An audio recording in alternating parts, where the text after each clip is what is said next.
Gimana semalam? Gagal ya? Savana yang baru sampai di dapur dikagetkan dengan keberadaan Zia.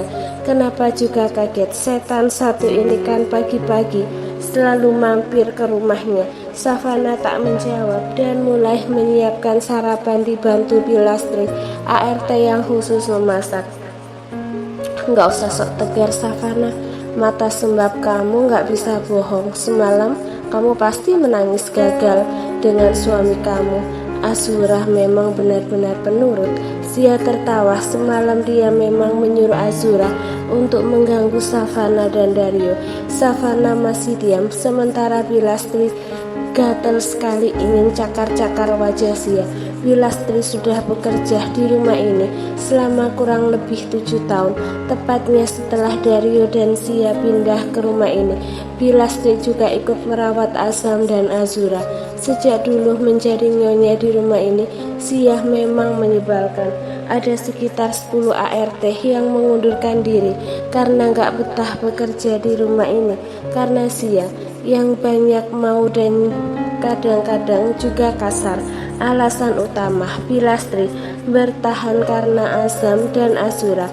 Bilastri sudah menganggap mereka cucunya sendiri. Sementara saat bekerja dengan Savana, para ART betah karena Savana memang baik dan lembut.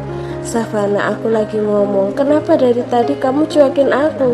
Nanti aku balas ngomong kamu bilangnya dibentak, terus ngadu sama Mas Dario dan anak-anak, terus nangis dan play victim. Basi atau enggak? Basi atau enggak? Jawab Savana santai, tapi begitu menusuk dada Zia sampai terasa begitu panas. Bilastri menahan tawa. Apa kamu Lastri? Berani kamu menertawakanku? Mau aku pecat kamu? Memangnya situ siapa mau pecat saya? Majikan saya kan Nona Savana. Iya kan Non? Betul sekali Bi, jawab Savana sambil tersenyum. Zia mengepalkan tangan kesal. Dia benar-benar marah sekarang. Bahkan rasanya dia ingin mencelupkan wajah Savana dan Lastri ke dalam minyak panas. Awas saja, kalau Zia kembali ke rumah ini dan menjadi nyonya, orang pertama yang akan Zia pecat adalah Lastri. Bi, mending Bibi pergi, aku aja yang masak. Saya hanya akan pergi kalau Non Savana menyuruh saya pergi, tegas Bilastri dengan wajah judes. Dulu Lastri selalu menurut meskipun sering dikasari karena dia masih ingin bekerja di rumah ini. Tapi sekarang Zia bukan siapa-siapa lagi. Bilastri nggak takut. Kurang ajar kamu, awas kamu kalau saya kembali ke rumah ini, saya pasti akan memecatmu. Pecat aja nggak takut, ejek Lastri sambil menunjukkan wajah yang super nyinyir. Kamu benar-benar. Zia ingin mencengkram lengan Bilastri. Bilastri membuat perlindungan dengan menyilangkan spatula yang dia gunakan untuk menggoreng ayam di depan tubuhnya. Sontak saja Zia menjerit karena tangannya menyentuh spatula yang masih panas dan ada minyak gorengnya. Panas! Zia mengibas-ngibaskan tangannya, lalu mengalirkan air dari wastafel dan membasahi tangannya. Ada apa ini? Tanya Dario yang tiba-tiba datang. Tadi Dario baru bangun dan melihat istrinya nggak ada di sampingnya. Karena biasanya Savana selalu masak, Dario pun ke dapur. Drama dimulai, ujar Savana sambil terkekeh. Bawa asik aja. Savana sudah menebak apa yang selanjutnya terjadi. Zia akan membuat cerita dramatis. Lalu Dario percaya dan menuduh Savana menyakiti Zia. Maaf Tuan, tadi tangan Bu Zia kena spatula saya yang baru saya gunakan untuk memasak. Sakit. Zia merengek pada Dario. Kamu pecat dia jahat sama aku. Bi Lastri hanya melindungi diri karena Zia ingin mencengkram tangannya Mas. Savana berusaha menjelaskan. Biasanya Savana cuek jika dirinya yang dituduh, tapi dia tidak bisa tinggal diam jika Bilastri yang difitnah. Bohong, Bilastri sengaja menyakiti aku, Mas. Sia mengeluarkan jurus andalannya, yaitu menangis. Sia tahu kelemahan Dario. Dario paling tidak bisa melihat orang-orang dekatnya menangis. Pecat dia, Mas Dario. Sia terus mengompori Dario agar menuruti keinginannya. Sia, bisa tolong berhenti drama sehari aja? Gak capek kamu acting terus? Sini Savana. Kupingnya gerah mendengar perengekan Sia yang menjijikkan. Aku gak akting, kenyataannya Bilastri menyakitiku. Atau jangan-jangan kamu yang menyuruh Bilastri melempar minyak panas ke tanganku. Untung tadi gak kena mukaku. Terserahlah, capek. Ayo Bi, pergi aja. Savana menggandeng tangan Bilastri dan ingin mengajaknya pergi. Tapi tiba-tiba Dario menahan tangannya.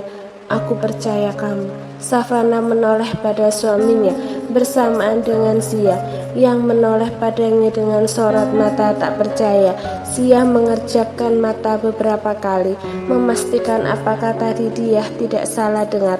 Tapi tadi Dario memang benar-benar membela Savana. Kamu lebih percaya dia daripada aku, Mas? Tanya Sia dengan nada semenyedihkan mungkin agar Dario percaya padanya. Tentu saja, Savana istriku. Jadi kamu menuduhku berbohong karena minyak. Lihat ini buktinya, Mas. Tangan aku melepuh. Ini sakit banget loh, Mas. Aku gak nuduh kamu berbohong. Tapi mungkin saja Bilastri memang gak sengaja. Bilastri memang ingin menyakitiku. Savana juga ingin menyakitiku. Sia cukup. Sia tersentak. Dario membentaknya. Kamu bentak aku, Mas. Aku gak bermaksud bentak kamu. Kamu jahat. Sia mengambil tasnya yang ada di stolcer dan langsung lari keluar dapur. Savana pikir suaminya akan mengejar, tapi Dario hanya diam. Maaf Tuan, saya menyebabkan keributan pagi-pagi, tapi saya benar-benar tidak ada niat ingin mencelakakan Bu Sia, apalagi melempar minyak. Non Savana juga nggak pernah menyuruh saya menyakiti Bu Sia atau siapapun. Saya berani bersumpah apa yang saya katakan ini benar, Tuan. Iya, Bi, saya percaya, Bibi. Silahkan pergi. Saya ingin bicara dengan istri saya. Baik, Tuan. Kalau gitu saya permisi, Non. Tuan. Iya, Bi, ucap Savana, dan setelah itu Bilastri berlangsung pergi. Setelah kepergian Bibi, Savana menatap suaminya. Sepertinya mobil Sia belum pergi. Kamu gak mau mengejarnya, Mas? Dario diam, matanya bergerak gelisah. Meskipun Dario berusaha cuek, raut wajah khawatirnya tidak bisa bohong. Savana tahu suaminya memang masih khawatir dengan Sia. Ikuti kata hati kamu, Mas, daripada nanti kamu nyesal. Savana berbalik badan dan lanjut memotong sayur lagi untuk bahan nasi goreng. Namun tiba-tiba Savana terkesiap saat sebuah tangan kekar memeluknya. Aku sudah mengikuti kata hatiku. Savana tidak tahu harus bereaksi seperti apa.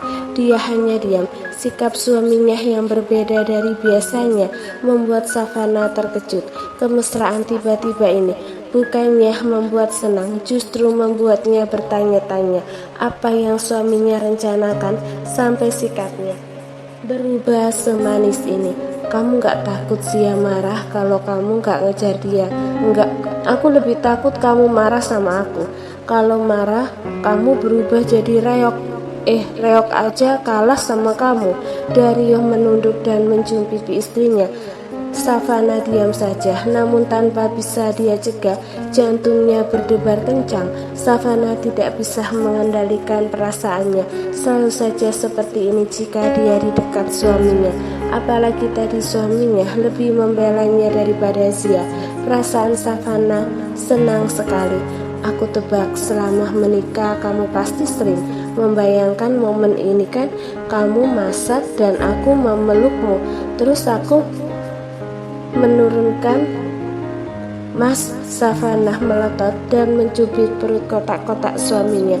Bukannya kesakitan, Dario justru tertawa. Mau praktekkan sekarang? Kamu nih pagi-pagi. Pagi-pagi emang waktu yang paling pas olahraga, sayang. Dario menurunkan. olahraga versi kamu sama versi orang normal itu beda. Oh ya, bedanya di mana? Itu apa? Yaitu pokoknya. Udah deh mas, aku mau masak. Ya udah masak aja, aku juga nggak ganggu kamu. Aku cuma mau peluk kamu kayak gini. Dario mengeratkan pelukannya dengan bibir terus menyosor-nyosor. Savanah memejamkan mata sejenak untuk menguatkan hati dan tubuhnya agar menolak suaminya. Sudah cukup. Savanah mematikan kompor dan berbalik badan. Oh, mau dari depan? Dario mengerling jahil. Dia mendekatkan wajahnya, tapi Savanah menahan dengan jari telunjuknya. Apa yang kamu rencanakan? Rencanakan?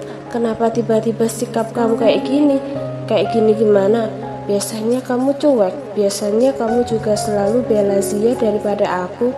Lalu sekarang tadi tiba-tiba kamu membelaku, bahkan membentak Zia. Dario menghela nafas panjang. Aku kan sudah bilang, aku ingin berubah. Mulai sekarang aku akan lebih perhatian, lebih peduli, dan lebih memprioritaskan kamu. Savanah tersenyum remeh. Yakin, nanti juga kalau Zia acting kesakitan, kamu juga pasti langsung lupa segalanya dan datang pada Zia kan? Kamu ini. Dario menyentil gemas dahi istrinya. Suami mau berubah jadi baik, bukannya didukung malah dituduh terus. Aku nggak nuduh mas, aku berkaca dari sikap kamu selama ini. Bukan pertama kalinya kamu bilang kamu mau berubah, tapi esok harinya sikap kamu masih sama aja. Kamu tetap jadi suami yang tidak pernah memprioritaskan istri. Kamu selalu ingkar janji. Entah kamu menyadari itu atau tidak. Dario terdiam dan mencoba mengingat-ingat janji-janji yang pernah dia berikan pada istrinya. Saat berjanji, Dario selalu bertekad untuk menepati.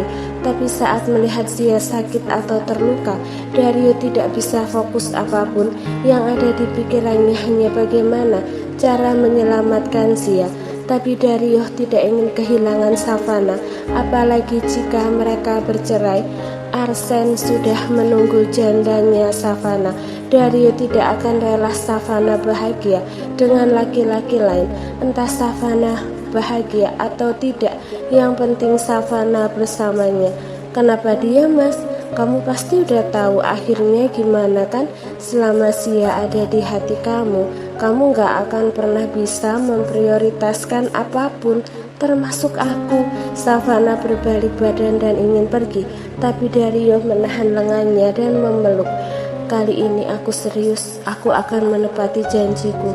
Kamu yang akan jadi prioritasku. Aku mohon, beri aku kesempatan sekali ini aja. Tapi jika kamu gagal, kamu harus menceraikan aku. Iya, jawab Dario dengan berat hati. Savanah tidak tahu bagaimana ke depannya nanti.